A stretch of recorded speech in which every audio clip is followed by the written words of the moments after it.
This is my rant to the truth movement, the truth seekers, the patriots, whatever we're calling ourselves.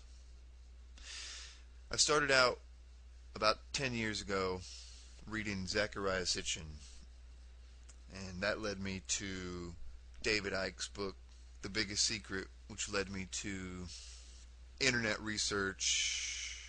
I was a believer in the whole 2012 paradigm and everything that went along with it. I was the picture of what a majority of the truth movement is right now. That is, that I believed 10 years ago as they believe now, which is that aliens somehow created us, genetically modified us. I believed that there were many dying and rising gods in ancient history, all of which had very similar characteristics to Jesus. And I believed that 2012 was a time of great turmoil, a pole shift and a great cleansing of people was on the horizon. I submit to you that these three key aspects are the paradigm, which is so easy to find. You don't have to look to find this. This is the base concepts that most people are born with in the truth movement. You're not a renegade for figuring that out. Do you know how hard it is to find out the general consensus of the channeled information about 2012? All you have to do is turn on the TV, watch the Discovery Channel for, an hour and a half. Watch the History Channel for an hour and a half, and you'll find all you need to know about that. You can run around telling everybody how much research you did, never realizing that those people that program those shows, they have an agenda. So the real paradigm shift for me was finding out that a lot of those concepts were served on a silver platter for me to consume. Then the real research was, well, why would these things be important to this group that I'm fighting? The answer lies in a basic concept that most of us have figured out by now. It almost seems too simple, but it's really not. You know that this tyrannical group of elites that really truly do run things at the highest levels have infiltrated almost every organization of any power at the top levels, have a belief system. The common thing people say is, well, whether you or I believe it, it doesn't matter because they believe it. Well, let's run with that for a little bit. These people are Luciferians. Now, I'm not going to say, well, that just proves something. No, we can go on a very basic religious concept. Let's not apply any Christian dogma to it right now. Let's just say, okay, Luciferians. Okay, that's fine. Well, they also, that's just a philosophy. They do have a religion, too. You can call it that. It sometimes can be just a series of rituals that they are forced under a matter of fear to take part in a lot of times. A lot of times they're forced to by their own addictions and things like that. There are high-level satanic rituals going on among the elites, and that includes child sacrifice, that includes the eating of human flesh. This includes things that we are peripherally aware of. We know they're into a lot of those things. So, and we also know that they control the newspapers and the television and the History Channel and all these things that we know and see on a day-to-day basis. They control the school system. So you can be reasonably sure that the information that they're providing is the information that they approve of. So, what do we see? We see the same thing building up every day. You see those three basic concepts being taught to us. Why? Why those three concepts? Because those are the building blocks for which the New World Order will be built on.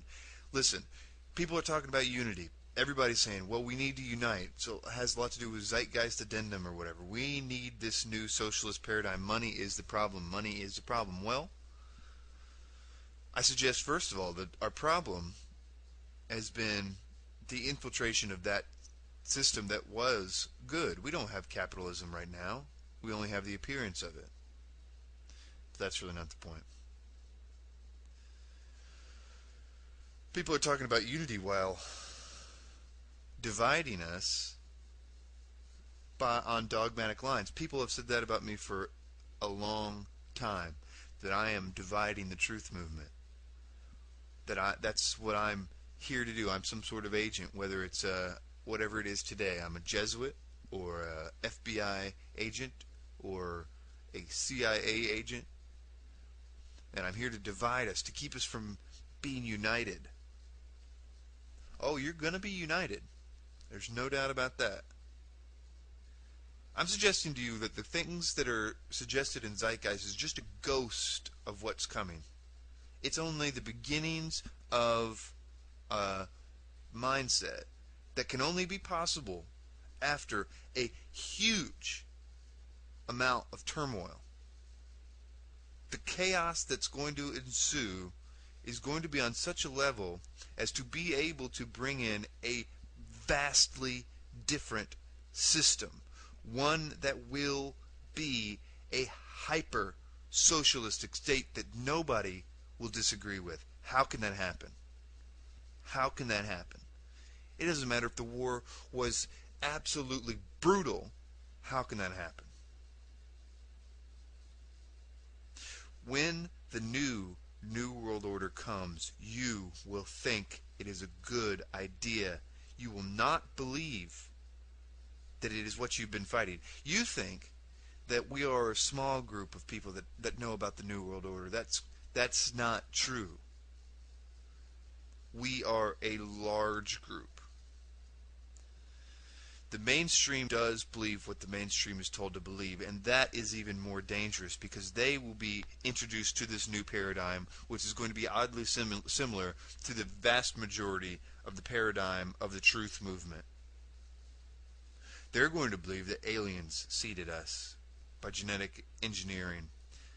They're going to believe in a utopia based on the idea that we are nothing more than the products of genetic engineering from an alien race.